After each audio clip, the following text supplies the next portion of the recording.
Absimilai malaktiga don kibaru kɛnɛ bi kibaruya min b'an bolo ka da kulo kan o de ka fɔ Mali mobili bolilaw kɔni ye baarabila sɛbɛn dɔ bila baarabila min n'a bɛ taa tile 3 kɔni baarabila bɔ ɲɔgɔn kɔ la.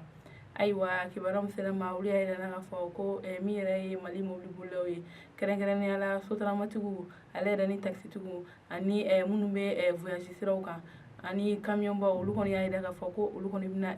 tile 3 baarabila dɔ kɔni boloda. Ayiwa ko o tile 3 baarabila in ko o bɛ kɛ février kalo in kɔni na k'a daminɛ février kalo tile 19 na ka taa bila tile 21 kɔni na ko olu kɔni bɛna baarabila dɔ kɛ. Ayiwa ni ma kofɔlen ninnu kɔni y'a jira k'a fɔ ko olu kɔni ka ni tile 3 baarabila in kun tɛ dɔwɛrɛ ye. F'a jira k'a fɔ ko yuruguyurugu min kɔni bɛ ta ka ɲɛsin u ma finitigiw fanfɛla la ko olu kɔni bɛ fɛ o baara ninnu ka dabila. Wa u y'a laɲini k'a jira k'a fɔ min yɛrɛ ye gouvernement ye a ka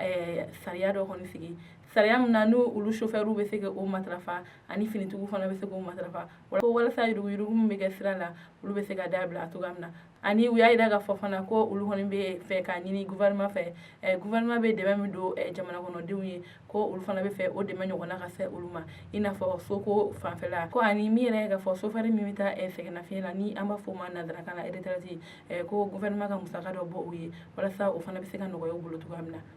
Ayiwa ko ni laɲini ninnu kɔni ye u ka laɲiniw fanbaba ye ko olu kɔni sigilen bɛ wa u kɔni ye kumaɲɔgɔnya dayɛlɛ u ni gouvernement cɛ walasa u bɛ se ka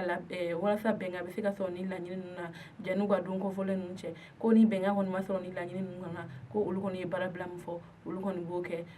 Ayiwa o tɛmɛnen ka bɔ yen kibaruya wɛrɛ min b'an bolo ka da kulo kan o de ka fɔ lakana hukumu kɔnɔ Faransi y'a jira k'a fɔ ko o kɔni bɛna kɛlɛkɛden maa 600 kɔni bila ka na min ye G5 Sahel dugu kɔnɔna na. Ayiwa kibaruya min sera ma olu y'a jira k'a fɔ ko karido février kalo tile 2 kɔnɔna na ko min yɛrɛ ye Faransi minisiri min sigilen bɛ kɛlɛ koɲɛw kunna ale bɔra k'a jira k'a fɔ ko Faransi bɛna u ka kɛlɛkɛden minnu bila ka na G5 Sahel dugu kɔnɔna na ko olu kɔni bɛ taa maa 600 kɔni bɔ ɲɔgɔn kɔnɔ. Ayiwa G5 Sahel an b'a jira k'a fɔ ale kɔni bɛ dugu 5 de kɔni kofɔ n'o ye Mali, Niger, Burkina, Tchad ale yɛrɛ ni Mauritanie ye. Ayiwa Faransi ka nin dɛmɛ ko nin dɛmɛ in tɛ dɔwɛrɛ ye ko kabini po ɲɔgɔn ye min kɔni kɛra ni ma kofɔlen ninnu fɛ ko Faransi jamana ɲɛmɔgɔ ale kɔni y'a jira k'a fɔ ko ale bɛna ni ma kofɔlen ninnu kɔni dɛmɛ walasa majuguw bɛ se ka taga bɔ u ka jamana kɔnɔ cogoya min na.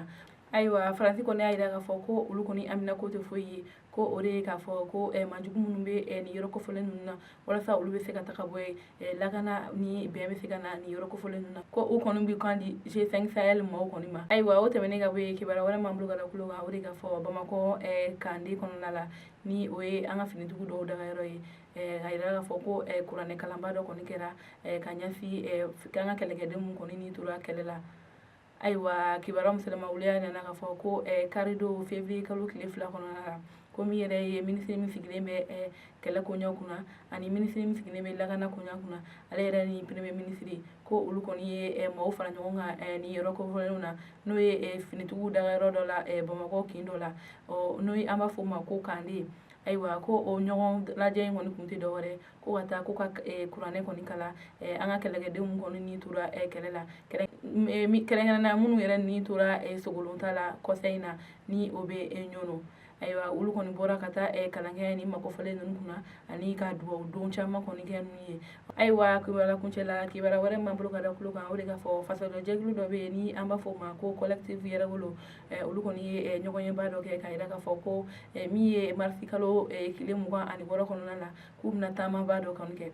Ayiwa kibaruya min sera ma olu y'a jira k'a fɔ ko ni ma kofɔlen ninnu ni olu ye collectif yɛrɛwolo maaw ye ko olu kɔni ye ɲɔgɔnye dɔ kɛ février kalo tile 2 kɔnɔna na sibiri don o ɲɔgɔnye sen fɛ u kɔni bɔra k'a jira k'a fɔ kunnafonidilaw ye ko olu kɔni bɛna taamaba dɔ de boloda taamaba min ni a bɛ kɛ marisi kalo la kɛrɛnkɛrɛnnenya la tile 26 kɔnɔna na ko o taama in yɛrɛ kun tɛ dɔwɛrɛ ye ko k'a fɔ ko Faransi ka taa ka bɔ